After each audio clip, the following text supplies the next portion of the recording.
जय हिंद। ये जरा गौर से देखना आप लोग। यह है कारगिल कलश।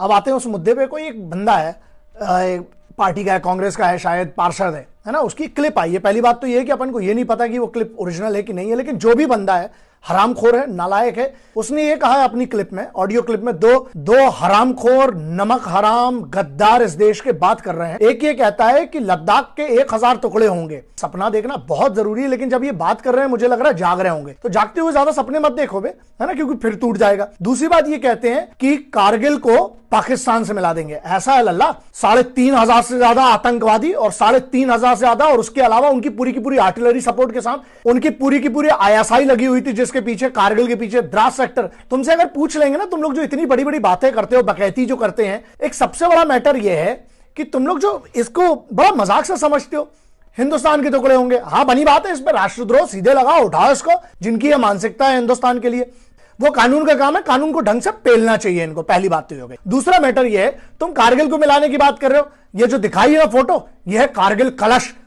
इसमें कारगिल के शहीदों की, उनकी राख है, मेरे घर में पूजा की जगह पर रखा जाता है। और रही बात चीनियों की, मैं यही करता हूं, छोटे छोटे मुद्दे हो जाते हैं, तो जो मेन मुद्दा है ना अपना चाइना, उससे नहीं भटकना है। उस पर बहुत तैयारी से आऊंगा। 4 दिन और रुको, 4-5 दिन, पूरा 62 का भी नहीं, और पीछे जा रहा हूं मैं। उस पर करेंगे अपन पूरी बात। ये बकैतियां चल रही हैं, जो ये बड़ी बड़ी बात कर रहे हैं। देखो, फौजी अगर जनरल साहब हैं, वो लोग बात करते हैं तो बात समझ में आती है। ऐसे ऐसे लोग, अब तुम लोग फौज की स्ट्रेटजी की बात कर रहे हो, सुन के हंसी सी भी आती है। किस टाइप की बातें हैं बे, और किस टाइप की बातें कर रहे हो आप लोग? मतलब आप अब हिंदुस्तानी फौज को बताएंगे, Indian armed forces, army, navy, air force को अब आप बताएंगे कि उनको क्या करना चाहिए? यार, उनको जब वो करेंगी, पहली बात तो आपको पता नहीं चलेगा, जब होगा तो बहुत बड़ा पता चलेगा सबको, पूरी दुनिया को, तो वो कर लेंगी। आपको लगता है शहादतें वेस्ट जाएंगी? मजाक नहीं है साहब। आप तो बाहर वाले हो तो आपको बुरा लग रहा है। जिनके बेटे और भाई और जिनका खुद का, जिनकी कमांड के अंदर का बच्चा गया, जिसका सीओ साहब गया है, या जितने भी जवान गए, मजाक लगता है आपको? एक बात बताओ, अरे कम से कम वतन से गद्दारी तो मत करो भाई। तुम पार्टी के चक्कर में तुम लोग तो देश के ही खिलाफ हो जाते हो यार। पार्टी की राजनीति अलग है बे, देश को तो बख्शो यार कम से कम। और दूसरा मुद्दा यह, फिंगर 4 से फिंगर 8 के बीच का डिस्टेंस पूछ लूंगा तो पता नहीं होगा।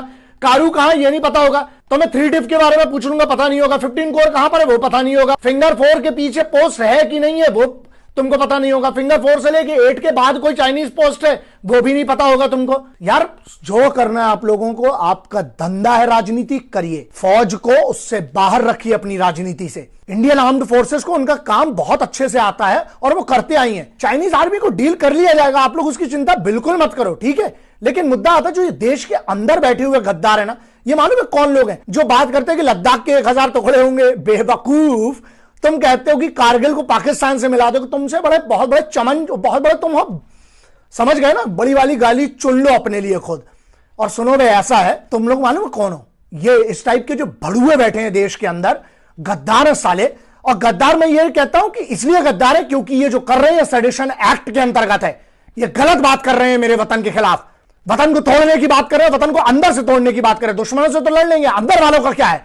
और दूसरा एक बहुत बड़ा मैटर, ये वो कुत्ते हैं साले जो गाड़ी के पीछे दौड़ सकते हैं, लेकिन चाबी जब तुम दे दोगे तो चलाते नहीं बनती इनसे। तो ध्यान रखना, और इन हरामखोरों से, इन सालों से बहुत सतर्क रहिए। और अपने देश को यह देखिए कि हम कानून ऐसे क्यों ना बनाए तगड़े, जिसके खिलाफ बोलना है। तुम्हें भारत के प्रधानमंत्री के बारे में कुछ बोलना है, बोलो, हमें घंट फर्क नहीं पड़ता है। जहां तक कि तुम्हें आर्टिकल 19 में छूटे, तुम बोल सकते हो।